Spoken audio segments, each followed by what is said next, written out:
안녕하세요.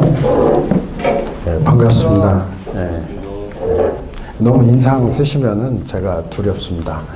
네, 항상 말씀드리는데 여러분들께서는 나름대로 인상이 다들 좋으시다고 판단을 하시겠지만, 그러나 민간인들이 바라볼 때는 그다지 그렇게 편한 것은 아닙니다. 뭔가 좀 부담스러운 그런, 그래서 인상을 살짝 풀어주시고 수업을 들어주셨으면 감사하겠습니다.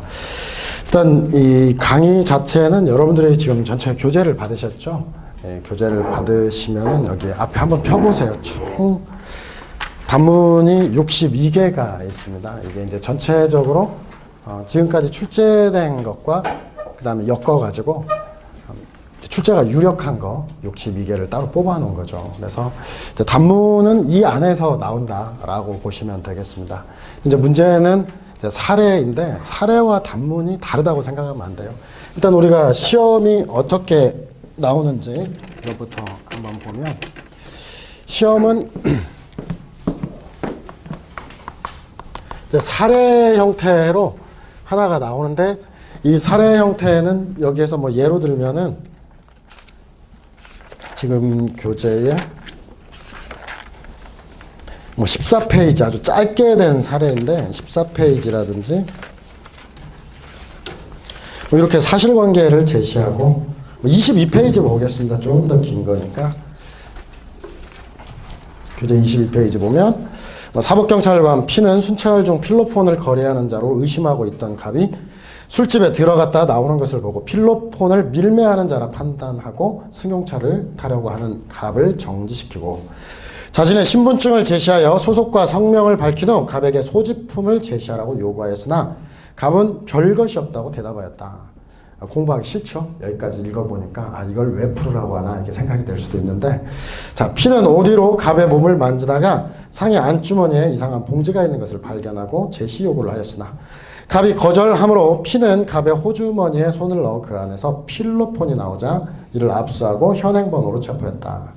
소지품 검사, 체포는 적법한가? 이렇게 물어봤는데, 이제 이렇게 사례는 사실관계 제시가 있고, 보통 질문이 3개나 4개 정도로 나옵니다. 그래서 3개, 4개 정도로 나오는데, 그러면 이 안에 이제 뭐 10점, 15점, 뭐 15점, 뭐 10점, 이런 식으로 이제 배점이 되겠죠. 그래서 이 사례 한 문제하고 단문 2문제. 단문 문제는 이제 25점이 기본적인 거고, 어쩔 때는 뭐 20점, 여기서 30점, 20점, 이런 식으로 이제 50점이 맞춰지는데, 여기서 이제 한 가지 생각해 볼 게 있어요. 이렇게 사례 형태로 나오게 된 게 한 2007년부터 사례 형태가 나왔습니다. 그 이전에는 사례가 나오지 않고 단문이 3개가 나왔어요. 그럼 단문이 3개가 나올 때는 1문은 50점짜리로 나오겠죠. 그 다음에 2문은 25, 25 뭐 이렇게 하면은, 사실은 책에 보면 이제 양이라고 하는 게 있어요. 하나의 단문에서 상당히 긴 단문들이 있어요. 이건 50점짜리로 보통 생각이 되죠. 짧은 것은 20에서 30점 사이의 단문이 될 건데, 그런데 50점짜리 단문이 안 나오면서 긴 단문들은 이제 출제되기가 어렵게 된 거예요. 아마 앞에 동영상으로 단문 강의를 이렇게 쭉 들으시면은 제가 설명을 드렸어요. 이건 과거에는 출제가 됐지만 최근에는 출제되기가 어렵다. 왜? 전체적으로 양이 매우 많기 때문에 이걸 단문으로 20점이나 30점으로 낼 수가 없다. 이런 얘기를 제가 해드립니다. 그것은 과거에 기출이 있다 하더라도 경향 변화로서 50점짜리 단문이 안 나오기 때문에 그렇다라고 생각하는데, 근데 사실 공부하시는 분들 보면은 이 단문에 집중을 하고 단문에 목숨을 겁니다. 그리고 단문을 잘 쓰면 시험을 잘 봤다고 생각을 하는데, 점수가 안 나오면은 채점자를 욕하게 되죠. 그래서 사실 올해 채점은, 그러니까 2016년도 경찰 간부, 이제 경찰 간부 시험이 원래 1월 달에 승진 시험하고 비슷하게 봤었는데 점점점 당겨져 가지고 이제 전년도에 봐버립니다. 그래서 10월 26일 날 봤었는데, 그다음에 이제 2017 경정 승진이 있으면 이 두 가지가 약간 논점도 겹치고 전체적인 흐름을 보는데요. 2016년도 경찰 간부를 보게 되면 시험이 매우 어렵게 돼버렸어요. 매우 어렵다. 그 다음에 점수를 낮게 채점한다. 사실 경정승진에서 뭐 요즘 보면 막 90점도 맞고 막 이렇게 나오기도 하고 뭐 50점에서 90점까지 심지어 막 채점하는 경우도 있고 그런데 이건 사실은 얼마 안 됐어요. 고작에 한 3년. 실제로 한 70점 정도면 수석이 나왔었는데 왜 90점 채점이 되기 시작했냐면은 한 3년 전부터 경정을 대폭 뽑은 거 아시죠? 경감 경정을요. 근데 채점하시는 분들이 하다 보니까 과락이 너무 많은 거예요. 기존 채점대로 하니까. 원래 80명 정도 선에서 80에서 90명 정도를 딱 뽑아왔다가 갑자기 200명 뽑으니까 근데 과락은 못 뽑을 거 아닙니까? 과락을 못 뽑는데 200명이 안 돼요. 채점을 해보니까. 실제로 과락 적용을 그대로 해보니까 한 150명, 120명 이 정도만 합격이 되는 거예요. 그러면 어떻게 하겠어요? 전체적으로 점수를 후하게 줘가지고 과락을 넘기는 거예요. 그래서 실제로 시험에 합격한 사람 중에 과락만 넘겨서 합격한 사람들이 의외로 많습니다. 그리고 예전 같으면 절대적으로 합격하지 못할 분들이에요. 근데 올해는 사실 시험 문제를 어렵게 내려고 했었어요. 이 경감, 그러니까 이제 경찰 간부 시험에서 전체적으로 경찰들의 수준이 많이 떨어졌다. 주관식 수준이. 그래서 채점을 철저히 하게 됐습니다. 채점을 철저히 하고 문제도 사법시험과 변호사 시험에서 좀 나오는 형태. 사례 문제 같은 경우도 기존에 이 경찰 간부나 경찰 승진 쪽에서 보기 어려웠던 사례들을 막 출제를 하는 거죠. 그러다 보니까 학생들도 보니까 그냥 단순하게 사례집을 외워서 갔었는데 시험장에 가니까 당혹스러운 거죠. 근데 이제 어떤 학생들은 책에 있는 걸 그대로 다 외워가지고 그대로 썼는데 과락을 맞고 떨어졌어요. 책을 똑같이 썼는데 어떻게 과락을 맞을 수 있을까? 그러니까 지금 경찰 간부 학생들은 완전히 패닉 상태입니다. 근데 올해 경정승진도 비슷한 추세로 가려다가 사실은 좀 점수를 후하게 줬어요. 이유가 뭔지 대충 아실까요? 이유는 광화문 촛불 집회 때문에 그렇습니다. 뭐냐면 항상 이 경찰 간부나 승진에서 우리나라에 출제위원 그룹이 있어요. 출제위원 그룹이 한 50여 명 정도 있습니다. 그래서 그 출제위원단들이 전체적으로 시험을 어떻게 구상하고 그 다음에 채점을 어떻게 할 것이고 이렇게 가야 되는데 그분들이 이번에 광화문에 많이 투입이 돼가지고 출제위원으로 많이 못 들어갔어요. 그래서 어떻게 보면 채점의 비전문가들이 출제 채점의 비전문가들이 좀 많이 들어갔다 이렇게 얘기가 되더라고요. 그러다 보니까 좀 점수가 기존에 비해서 좀 공정한 채점이 이루어진 것 같지는 않아요. 이번에 좀 그리고 짧은 시간 내에 또 빨리빨리 채점을 하다 보니까 근데 일단은 끝났잖아요. 다 끝나게 되고 내년 시험부터는 이 경감 승진의 시험의 얘가 그대로 움직일 거예요. 그러면 일단은 매우 어렵고 점수 낮게 채점을 했다라고 하는데 이게 사실은 낮게 채점하려고 한 게 아니라 어떤 문제에 대해서 정확한 답. 사실 지금까지 몇 년 전까지만 보더라도 사법시험, 변호사 시험, 예를 들면 뭐 법원 행시 아니면 그냥 행시, 지금 이제 5급 공채라고 하는데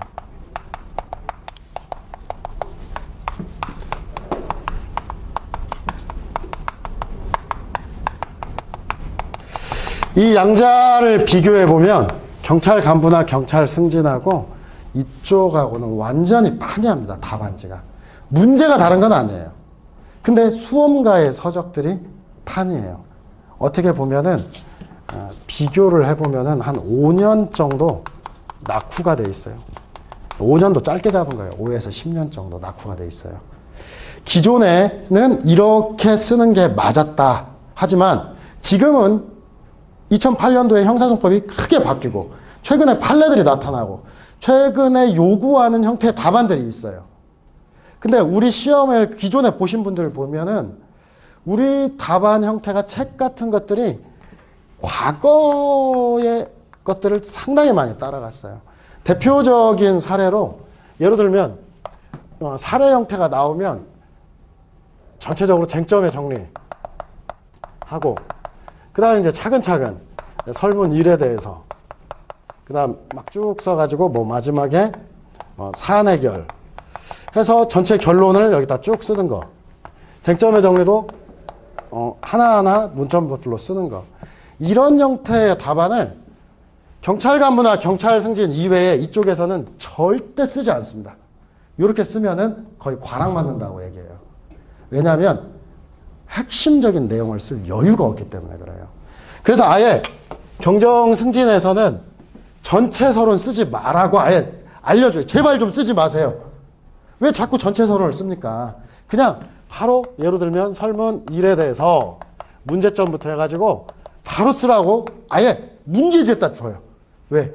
우리 시험만 자꾸 그렇게 하다 보니까 이게 좀 너무 낙후됐다는 거예요. 근데 따라오지를 못해요. 사례를 어떻게 쓰는지 자체를 이해하지 못하기 때문에 그냥 외워서 쓰려고 해요. 그러니까 이제 단문 위주로 가는 것은 간명합니다. 단문 위주의 공부라고 하는 것을 왜 고수하느냐? 모른다는 거예요.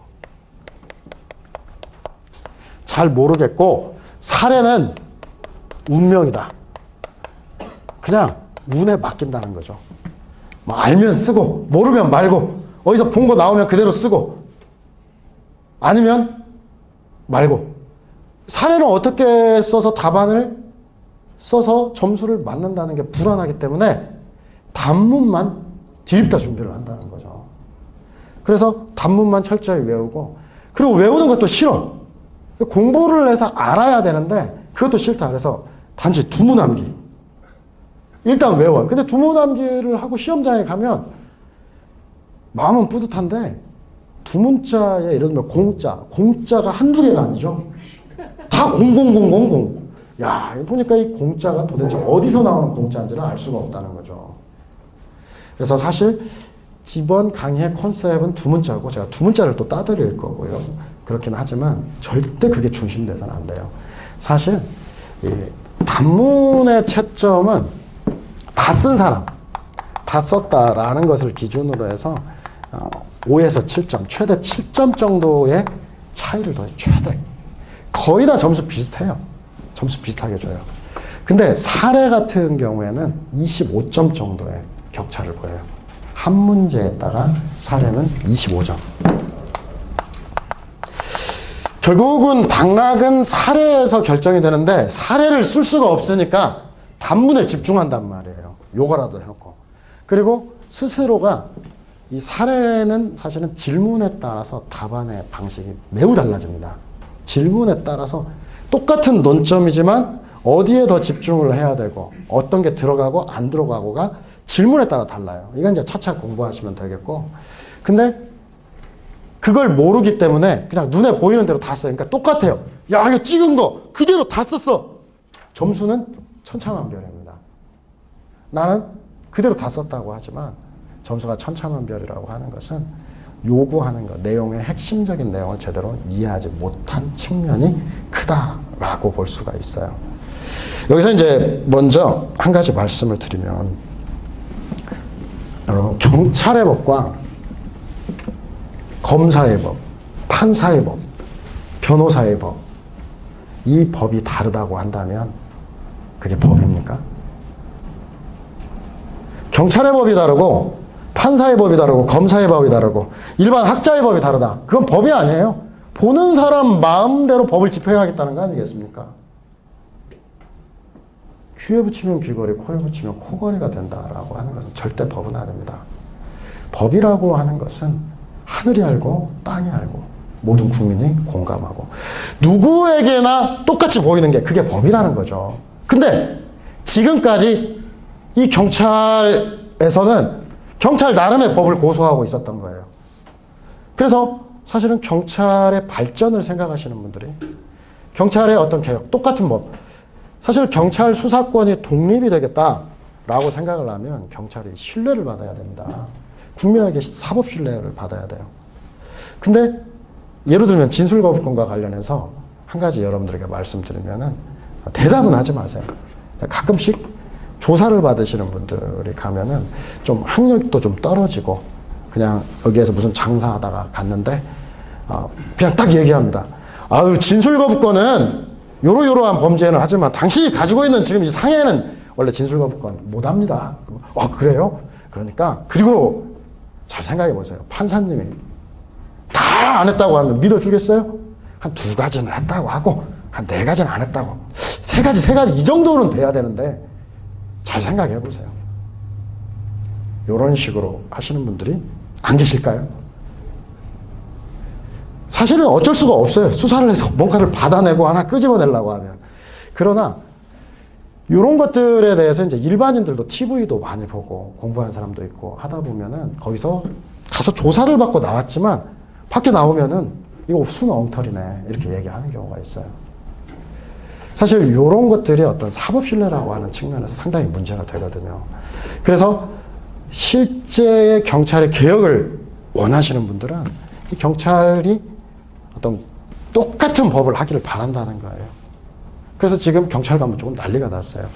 사실 살해집이 이제 왜 이렇게 빨리 안 나오나 이렇게 생각하시는 분이 있는데 올해 판 사례를 제가 완전히 다 뜯어고치고 있습니다.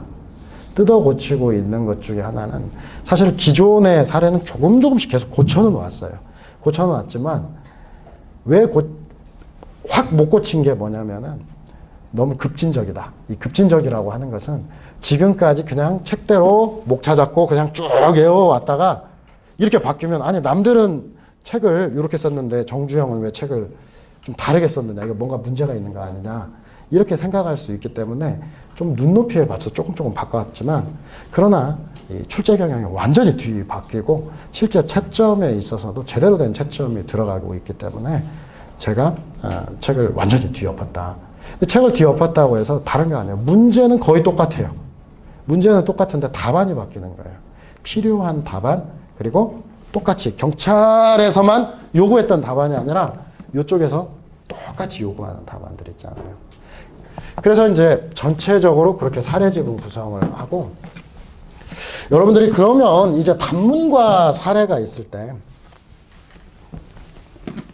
또 단문과 사례는 좀 별개냐? 그것도 아니에요.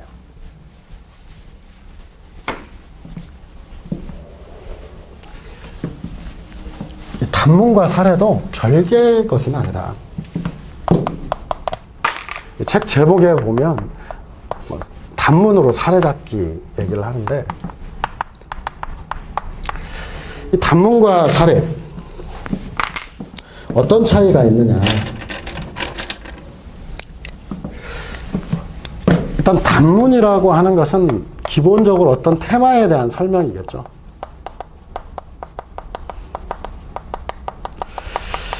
그러면 어떤 제도에 대한 설명이라고 하는 거예요. 그러면 우리가 학교 다닐 때부터 이런 제도에 대한 설명은 어떤 글을 쓴다. 모든 것은 기본적으로 글쓰기인데 이 제도에 대한 설명은 전체적으로 서론이 하나 있을 거고 보통 서론, 본론, 결론이잖아요. 제가 이제 다음 시간에 조금 더 이제 구체적으로 말씀을 드리겠는데 사실 생각 같아서는 근데 여러분들이 그만큼 공부하고 활용할 능력이 안 되기 때문에 그렇게는 못하지만 대부분 어느 정도 단문화 암기를 해서 가는 게 차라리 낫겠다 생각을 하지만 단문이라고 하는 것은 원래 암기하는 게 아니에요. 그냥 갖다 써도 돼요. 그냥 갖다 써도 되는데 이제 그럴 만한 충분히 평소에 공부할 수가 없기 때문에 그렇지만 항상 이제 서론에서 요구하는 게 있다. 어떤 제도 첫 번째 테마를 한번 보시면 피의자의 소송법상 지위와 권리라고 하는 게 8페이지에 있어요. 지위와 권리, 피의자의 소송법상 지위는 뭐고 권리는 뭐냐. 그래서 이제 서론에는 이제 개념을 쓰는 거예요. 그리고 이 개념도 암기해서 쓰는 게 아니에요. 피의자의 소송법상의 지위, 소송법상의 권리. 그러면 뭐 지위로 보면은 뭐 수사에서부터 공판, 수사를 받는 사람이고 또 재판을 받는 사람이고 재판을 받음과 동시에 또 항쟁의 당사자가 되기도 하고 유죄가 확정되면 또 형집행을 받고 뭐 이 사이에서 여러 가지 권리가 있겠죠. 뭐 이런 식으로 이제 출발을 하게 되고 결론은 보통은 요약하는 게 아니라 어떤 현실적인 문제점이라든지 어떤 제도의 개선책. 사실 이 피의자의 지위와 권리 이런 것들이 사실 쓰기가 정말 힘들어요. 이런 것들은 그냥 외웠으면은 그게 가장 오히려 차라리 외워 쓴다 이렇게 생각을 할 수가 있는데 뭐 예로 들면은 4번 16페이지 한번 보세요. 함정수사와 관련해서 얘기를 하면 함정수사. 이 함정수사에 처음 시작하면은 이제 개념 서론에서는 뭐 정의도 쓰고 뭐 의의도 쓰고 어떤 문제점도 쓰고 앞으로 어떻게 갈 것이냐 현실적 문제점 뭐 비교 개념 뭐 이런 것들 쓰는데 뭐 함정수사라고 하는 것은 함정수사 수사기관이 함정을 사용하여 행하는 수사기법 그리고 이제 공부가 좀 돼 있으면 함정수사의 종류는 기회제공령과 범위유발령이 있고 그리고 함정수사의 허용성은 뭐 수사의 신의식과 관련된 문제다 이런 식으로 이제 들어가는 거죠. 그래서 이제 함정수사에 이제 본론으로 들어갔을 때 함정수사와 관련해 가지고 어느 정도 허용될 것이냐. 그리고 이제 허용되지 않는 함정수사, 위법한 함정수사는 어떻게 효과가 나타나느냐. 그리고 이제 마지막으로 이제 결론으로 들어갔을 때 우리 법은 여기 있는 거 다 무시하고 지금 현행 판례는 위법한 함정수사의 범위를 매우 좁게 보고 있다 이거죠. 근데 사실은 경찰 수사실무에서 함정수사를 거의 합니까? 지금 경찰에서 예를 들면 마약 사건의 함정수사 같은 경우는 사실상 안 한다고 알고 있어요. 그쵸? 마약 사건. 실제 요즘에 함정수사를 하는 것은 성매매 사건이 거의 유일하다고 볼 수 있어요. 성매매 사건. 근데 경찰이 함정수사를 안 하게 된 계기가 어떻게 보면 이제 위법한 함정수사는 공소기각 판결을 하게 된다. 사실 한정된 수사 자금을 가지고 수사를 하게 되는데 요즘 범인들도 머리가 똑똑해져 가지고 얘기를 하는 분들이 검찰 쪽에서 검찰 쪽에서는 아예 마약 전담 기관도 있잖아요. 처음부터 마약 수사적으로 뽑죠. 보니까 가끔씩 보면 공작금 1억 원을 날리기도 한다. 실제로 한 1억 원을 걔네들이 돈만 받고 현장에서 잡으려고 봤더니 마약은 가짜고 돈은 받았는데 얘네들이 튀었는데 잡지도 못하고 1년 수사비 싹 날라가가지고 거기서 진짜 손만 빨아야 된다. 근데 이제 그런 문제보다 잡았는데 공소기각 판결을 받아버리니까 허탈하다 이거죠. 근데 위법한 함정수사를 계속 좁게 보고 있거든요. 그러면 이제 경찰의 입장에서 볼 때는 어떤 함정수사의 위법성이라고 하는 거 어떤 조건하에 함정수사는 위법하다. 이런 것들의 개념을 정확히 인식하고 어떤 함정수사 이런 수사하는 과정에서 위법성이 없도록 만전을 기할 필요가 있다. 이런 정도.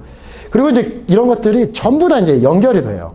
결론 같은 데는 우리는 단문이라고 하면은 주관식이에요. 객관식과 주관식의 차이는 뭐냐? 객관식은 지식이고 주관식은 생각입니다. 그런데 그냥 순전히 내 생각만 다 얘기한다고 해서 그게 옳은 건 아니에요.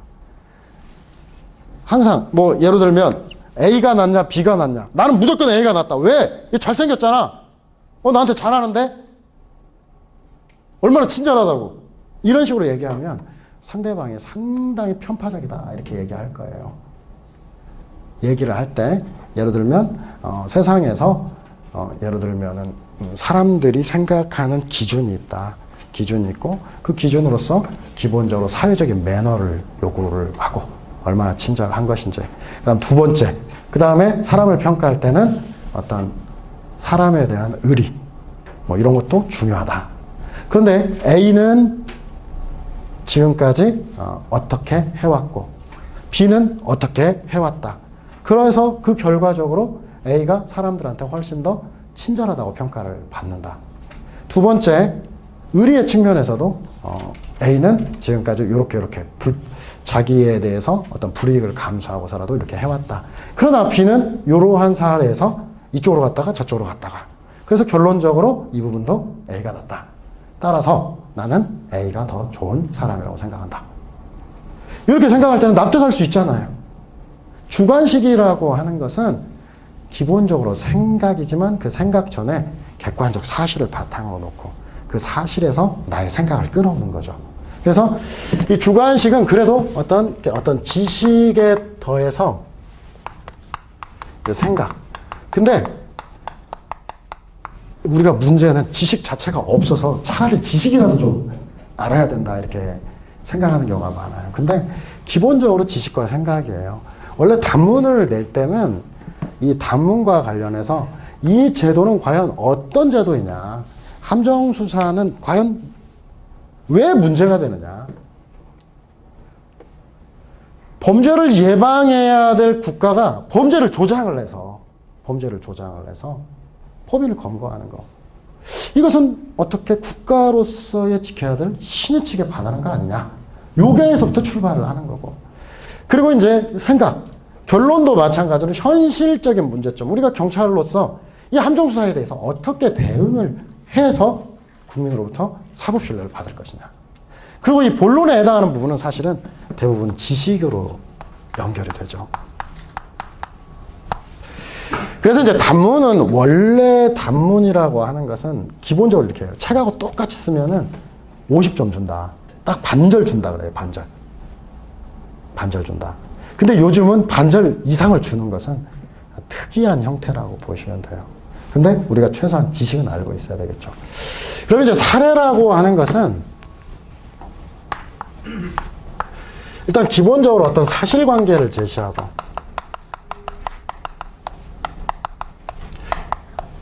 이 사실관계에 대해서 어떤 구체적인 어떤 해결책을 묻는 거예요.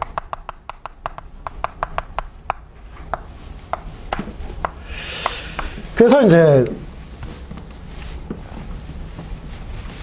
이 사례에서는 어떻게 보면 이 서론이나 결론에 해당하는 부분은 크게 필요하지 않아요. 원래 이 사례라고 하는 것, 지금 우리가 단문이지만 좀 비교해서 공부를 해야 되고, 왜 단문이 또 중요하느냐까지 알아야 되기 때문에 사례의 구성에 대해서 좀 보겠습니다. 이 사례라고 하는 것은 이 답안 작성은 15세기에 이미 확립이 되어 있어요. 항상 어떠한 사례를 해결할 때는 여러 가지 사례를 보니까 여기 사례에서 이슈, 그러니까 쟁점이 무엇이고, 그리고 이 쟁점을 해결하기 위한 근거 법령은 무엇이냐, 이것부터 이제 처음에 찾는 거예요. 우리는 법치주의 아니겠습니까? 이것은 형사소송법뿐 아니라 모든 법에서 똑같아요. 어떤 사실관계 그 쟁점을 일단 정리를 해놓고 그 쟁점은 어떤 법과 관련되어 있는 거냐. 그 다음에 나오는 게 이 근거법령과 관련해서 이제 가능한 해석론은 무엇이냐.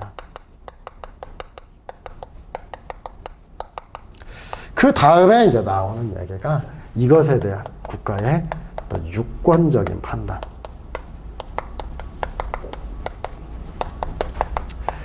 그리고 이것에 대한 평석자 입장. 당신 생각은 무엇이냐. 주관식이라는 거죠. 그리고 마지막으로 그런 입장에 따른 어떤 결론. 사실 우리가 보통 생각하면 책에 모두 보면은 이렇게 돼 있어요. 문제점, 학설, 판례, 검토, 마지막으로 사안 적용 내지는 사안 해결 있는데, 사례라고 하는 것은 목차를 외울 필요가 없어요. 이게 기본적으로 모든 책에 나오는 게 문학판검사 이렇게 얘기를 하는데, 이게 그냥 수험가에서 얘기하는 게 아니에요. 이미 15세기에 기본적으로 학문으로는 법률 문장론이라고 하는 걸로 확립이 되어 있는 거예요. 이러한 답안은 미국과 영국, 독일, 프랑스, 대한민국 내에서도 사법시험, 변호사시험, 경찰 간부, 경찰 승진, 법무사 모든 것에 똑같습니다. 이건 어느 하나의 특이한 게 아니에요. 그래서 일단 여기에서 보니까 이게 사례의 기본적인 구조고 조금 더 나가보겠습니다. 사례의 목차는 간단합니다. 자, 논점이 1개 있을 때가 있고 2개 이상 있을 때, 사실 우리 시험에는 3개는 거의 없어요. 논점 1개나 2개예요. 사례에서. 요즘은 2개가 좀 많아요. 하나의 논점. 그럼 논점 1개면은, 자, 1번은 그냥 이렇게 하면 돼요. 설문 1 이렇게 하고 그냥 문제점. 다음 시간에 답안지를 한번 보여줘야 되는데,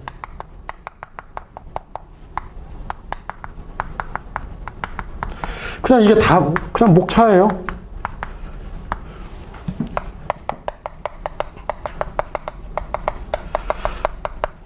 사실 우리 시험지가 제가 지금 정확하지는 않습니다. 우리 다음 주에 답안지를 가지고 직접 보는데, 한 장에 우리가 이제 10페이지를 주는데 1면에 26줄인가 밖에 없어요. 26줄. 아마 경찰 간부가 22줄, 우리가 26줄. 좀 그건 정확히는 아니고. 근데 이게 사실은 10점이면은 그러면은 한 면 쓰게 돼 있잖아요. 10점이면 한 면 쓰면은 이거 아무것도 아니에요. 한번 보세요. 자, 이거 목차만 세워봅시다. 목차 하나, 둘, 셋, 넷, 다섯, 여섯. 목차만 6줄이에요. 보통 문제점 한 2줄, 석줄 쓴단 말이에요. 여기도 석줄 쓰면은 벌써 6줄, 12줄. 그러면 14줄이 남았는데 1문과 2문 사이 또 한 줄 띄어요, 보통. 그렇죠? 그럼 13줄. 13줄이면은 여기 보면은 석줄, 뭐 석줄만 써도 되는 거예요.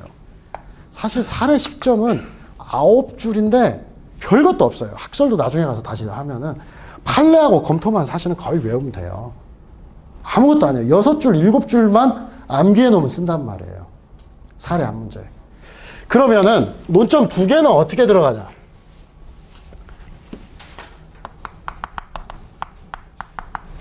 논점 2개는 자 똑같아요. 이제 뭐 이제 두 번째 이제 설문 2가 논점 2개짜리인데, 뭐 예를 들면 15점짜리라고 해봅시다. 15점짜리면은 기본적으로 뭐 39줄 정도. 여기 앞뒤 빼면은 한 35줄이면 되는데, 그것도 답안지를 빡빡하게 다 쓴다는 전제하에서 그렇습니다. 이것 이상 쓸 수 없는 거예요. 이것 이상. 이보다 좀 적어도 상관은 없어요. 근데 이것 이상 쓸 수 없는 전제에, 자, 문제점. 쓰고 문제점에서 보면은 논점 2개를 다 지적해요. 번호를 기입해도 좋고, 무엇이 문제되고, 또 무엇이 문제된다. 자, 그래서 이제 일에 대해서 쓰는 거예요. 일론점에 대해서. 일에 대해서 쓰고, 여기도 이렇게 갑니다. 학설, 판례, 목차를 또 나누면은, 그 다음 뭐 이제 검토, 사안 적용. 그 다음에 이에 대해 똑같아요. 학설, 판례, 이제 검토, 사안 적용.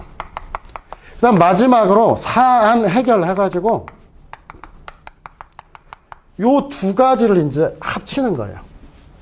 결론만 취합한다. 자, 여기도 이제 여기 석줄 쓰고, 여기도 석줄 쓰고, 그 다음에 하나, 둘, 셋, 넷, 다섯, 여섯, 일곱, 여덟, 아홉, 열, 열하나, 12줄. 플러스 6, 18줄. 그러면 17줄인데, 17줄이라고 해봤자 별거 안 돼요. 뭐 석줄, 뭐 2줄, 2줄 해도 그냥 이 안에서 다 들어가요. 그럼 20줄이네요, 벌써. 그쵸? 15점짜리도 별거 아니라는 거예요.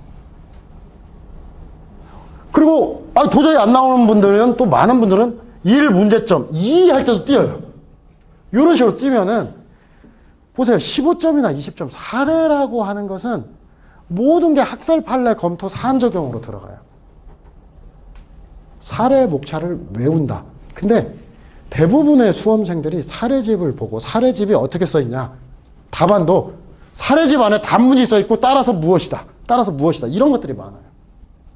실제에 가서 시험장에서 쓸 수도 없는 답안이고 그 다음에 그렇게 쓰는 걸 원하지도 않아요. 그러니까 나는 진짜 잘 썼다고 쓰는데 엉뚱한 얘기만 쓰는 거예요. 요구하는 건 뭐라고요? 그냥 문학 판검사를 요구하는 거예요. 문제점에는 뭐가 들어가야 되겠어요? 적어 보니까. 그냥 이 사안의 쟁점이 무엇이고 어떤 법조문의 해석 아니면 또 어떤 것과 관련한 논점이다만 지적하면 돼요. 가능한 학설은 뭐고 판례는 무엇이고 당신 생각은 무엇이고 내가 예를 들면 1번의 견해를 태웠다면 그 1견해로 결론을 내리면 되는 거예요. 이걸 요구하는데 갑자기 여기 와서 정의도 쓰고 뭐 관련 문제도 쓰고 막 이것저것 떠오르는 건 다 쓴다 이 말이에요. 근데 무의미한 거라는 거예요. 그러면 이제 여기서도 이제 한 가지 알겠는데 단문과 사례에서 이 학설 판례 검토가 단문에는 없어요? 있죠. 있죠. 공부가 어떻게 들어가냐면 지금 단계에서는 단문에서 학설 판례 검토가 나오는 부분에 집중을 해 주셔야 돼요. 이게 사례 공부를 함께 해주는 거예요. 사례 공부를 함께 해주는 거예요. 그리고 이 학설 판례 검토와 관련해서 두 문자 따서 암기한다. 그걸 여러분들이 생각을 하지 마세요. 생각을 하지 말고 정확한 내용을 알아야 돼요. 그러니까 사실에 적용하려고 하면 우리가 그냥 외우긴 해요. 학설은 뭐고 판례는 뭐고 검토는 뭐고 외워요. 근데 이거 어디에 쓰는지를 알아야죠. 구체적으로. 사실 이렇게 준비하는 학생들 많은 거 제가 다 알고 있어요. 두 문자 처음부터 다면 다 따. 다 따. 사례도 갑자기 두 문자로 치면 어쩌고 저쩌고 저쩌고 참 쉽죠 하면 야 강의 진짜 쉽다. 시험장 갔더니 근데 지금 뭘 써야 되는 거예요? 두 문자가 내가 지금 가지고 있는 두 문자가 한 200개 있는데 몇 번을 써야지 후보를 한 7개로 압축을 했는데 아무튼 좋다. 이건 운명에 맞춘다. 운명에 맞춰서 막 쓴단 말이에요. 근데 도대체 뭘 쓰고 왔는지는 잘 모르겠어요. 근데 단문은 확실해. 내가 단문 진짜 잘했다. 단문 잘 해봤자 남들보다 점수 더 얻기 힘들어요. 남들은 준비 안 한 것 같아요. 그리고 사람은 상당히 착각하는 면이 있어요. 여러분들 경찰이시니까 격투기 좋아하잖아요. 그러면 이제 요즘에 UFC가 인기가 있는데 UFC 보면은 우리가 볼 때는 엄청나게 두들겨 맞았는데 끝나고 나면 자기가 손들어요. 와! 막 다 쟤 미친 거 아니야? 이렇게 생각을 하거든요. 근데 그 선수들이 뭐 보통 생각할 때 심판한테 어필하기 위해서 그렇다라고 생각을 하는 건 큰 오산이다. 그 선수들이 얘기하는 거예요. 나중에 동영상 다시 보고 나서 창피해 죽겠다고. 왜 내가 저기서 손을 들었는지. 근데 사람은 경기를 하게 되면 때린 기억밖에 안 난대요. 그리고 맞아도 그렇게 아프지도 않고 뭐 아드레날린이 나오기 때문에 아프지도 않고 때린 기억만 나고 그래서 내가 이겼다고 생각하는데 시험도 마찬가지예요. 평소에는 그렇게 막 큰일 났네 안 돼 내가 공부 못했는데 문제 나오면 막 쓰면 나 타투가 그대로 발랐어. 그대로 책에 있는 거 그대로 바르면 돼. 근데 이제 여러분들은 사실은 답안지 열람이 제대로 허용이 안 되죠. 사실상. 그쵸? 근데 이제 사법시험 같은 경우나 변호사 시험 같은 경우 답안지 열람이 돼요. 막 그렇게 울분을 토하는 사람이 가면 답안지를 그대로 열람을 해요. 딱 보고 나서 아주 침울해집니다. 왜? 이거 내가 쓴 게 맞나 이래요. 자기 기억으로 진짜 자기는 잘 썼다고 생각했는데 완전 허접한 거예요. 이게 사실은 어떻게 보면은 그냥 볼펜이 안 보이도록 써야 되는데 진짜 정신없이 쓰는 거죠. 여기서 평소에 실력이 나오는 거예요. 내가 암기해가지고 나는 다 썼다고 생각하지만 평소에 이 논점에 대한 이해도 결국은 이 짧은 시간에 핵심적인 내용만 잡고 질러서 쳐야 된단 말이에요. 근데 평소에 얼마나 글을 써봤고 평소에 이 논점에 얼마나 내가 이해했느냐 그게 이 빠른 시간에 쭉 나온다 이 말이에요. 그래서 일단 학설 판례 검토 부분은 정확히 집중하고 여기에 대해서 정확히 이해를 해야 돼요. 어떤 분들이 이제 저에 대해서 이렇게 얘기를 해요. 강의가 어렵다. 내용이 어렵다. 저 이외에 나머지는 다 쉽대요. 예, 다른 분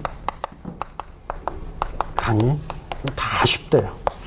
근데 문제는 뭐냐면 제 강의 들으신 분들이 거의 다 합격을 한단 말이죠. 참 강의 어렵다. 근데 어렵게 공부하고 합격한다. 강의 엄청 쉬워. 그냥 쫙쫙 들어와. 그래서 내가 지금 3년째 계속 시험을 보는데 계속 내가 조금 뭔가 부족한 것 같아. 이렇게 얘기를 하는데 여러분 시험은요 쉽게 내지를 않아요. 쉽지 않은 시험. 우리가 뻔히 알고 뻔히 할 줄 아는 거 시험 내지 않아요. 여러분들께서 10년, 20년 이 현장에서 뛰면서 현장에서 사실 판례가 나오는 것은 뭐겠어요? 증거 능력이 부정된다. 위법 수집 증거다. 현장에서 잘못한 거잖아요. 그렇죠? 근데 실제로 내가 이걸 잘못했는지도 모르고 하는 잘못이 있고 사실은 이런 경우도 있어요. 내가 분명히 여기서 함부로 들어가면 안 되는데 지금 이놈을 내가 지금 3개월, 6개월 추적했다가 결국 여기서 만났는데 여기서 지금 와서 영장을 받고 뭐 하고 적법 절차 지키면 놓치는 거예요. 아, 내가 있지? 내가 대한민국 형사인데 내가 요놈 잡아주겠다.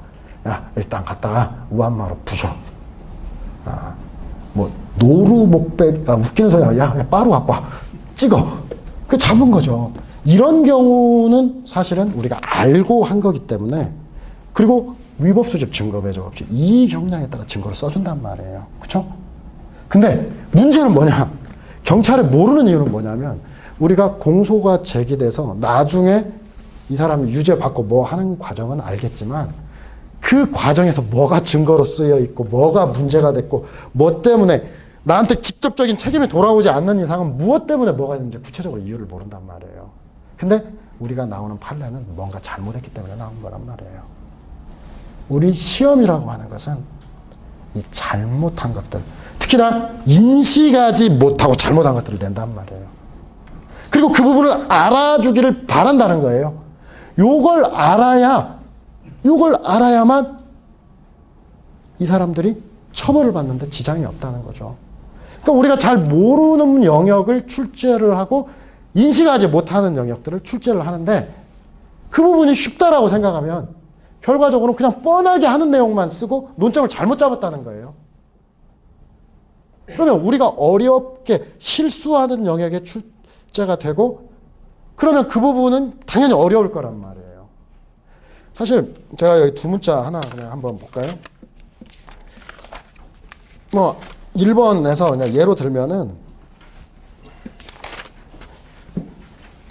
뭐 두 문자 나중에 다 하나하나 적어드릴 건데 뭐 예를 들면 이 피의자의 지위와 권리해서 저 이렇게 얘기를 합니다.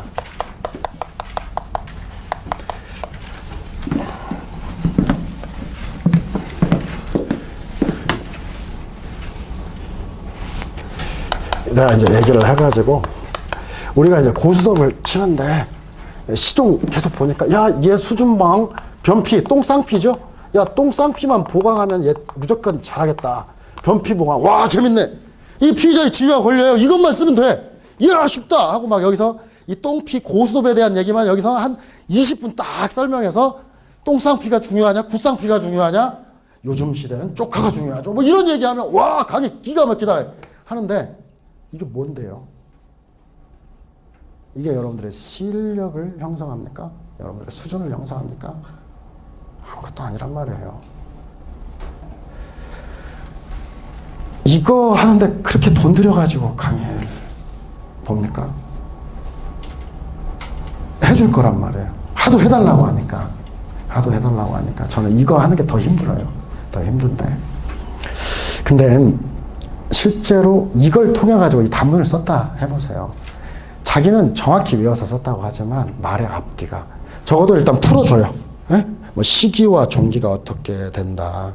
뭐 수사의 대상이고 준 당사자로서의 지위가 있고 어떤 방어의 주체가 될 수 있다. 뭐 이렇게 해가지고 쓰는데 그 안에 내용을 쓰는데 자기는 외워서 썼다고 하지만 많이 틀릴까요? 안 틀릴까요? 왔다 갔다 많이 하지 않겠어요?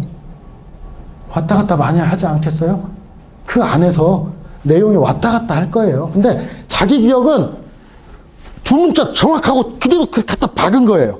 근데 내용은 왔다 갔다 하고 있어요. 왔다 갔다 하고 있어요. 자, 이걸 가지고 관련된 사례가 있었다고 해봅시다. 피의자의 지위와 관련. 사례에다 집어넣으니까 여기다가 야, 수준 한번 방 이거 낸 사람이 이건 분명히 똥피 생각하고 낸 거야. 변피 보강이야. 집어넣었어요. 난 잘 집어넣었다고 생각합니다. 그리고 이 논점이 만약에 나왔어요. 이 논점을 썼고 난 잘 집어넣었어. 근데 정작 물어보는 얘기를 쓰지 못할 수도 있고요. 그와 관련돼 쓰지만 왔다 갔다 할 수도 있다는 거예요. 그러니까 점수가 안 나오는 거죠. 묻는 것은 관련 근거 법령은 무엇이고 근거 법령에 가능한 해석론은 무엇인데 우리 판례는 무엇이고 당신의 생각은 무엇입니까? 당신이 경찰로서 어떻게 생각하냐 이거예요. 지금 현재 판례가 나오는 거. 판례는 무조건 정확해야 됩니다. 왜? 우리는 실무가기 때문에요. 실무가기 때문에 판례를 틀려서는 안 된다. 근데 그러나 당신 생각은 무엇입니까? 똑같이 가야 될 필요는 없어요. 판례는 무엇이고 이렇게 가는데 난 이거 잘못됐다고 생각한다. 현실적으로 이렇게 가가지고 수사 어떻게 하냐. 이렇게 나갈 수도 있다는 거죠. 그건 자유자재예요. 근데 자유자재로 쓸 능력이 안 되기 때문에 좀 암기해서 가자라고 얘기할 뿐이겠죠. 그렇죠?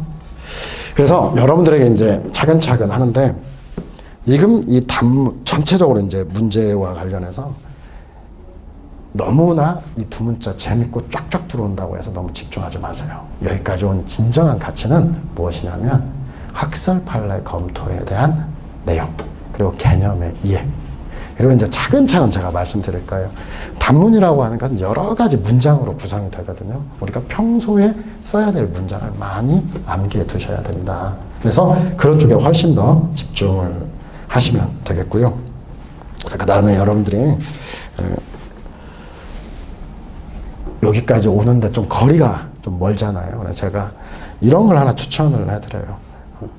여러분들의 핸드폰으로 강의를 음성을 녹음하세요. 음성을 녹음하시고 이거 남한테 넘기면은 그건 안 되고 근데 제가 음성 녹음을 하라고 권유를 드리는 건 뭐냐면 귀에다가 꼽고 그러니까 이동할 때 있잖아요. 직접 차를 운전 안 이런 데 오는데 차 운전할 필요도 없고 지하철을 타면은 꼽아두세요. 그때 집중을 해서 내용을 모르더라도 귀 속으로 듣는 거예요. 자꾸 듣는 거예요. 실제로 이런 얘기를 하잖아요. 뭐 수업을 그냥 듣고 그냥 잠을 자더라도 수업을 그냥 들은 사람들이 점수가 더 잘 나오는 경우가 많아요. 왜냐하면 목소리가 들려요. 무슨 말인지 그게 잠재적으로 계속 쌓여요. 그러니까 집중을 안 하더라도 계속 들으면은 잠재적으로 쌓여요. 여러분들 노래 같은 경우 있잖아요. 제가 이제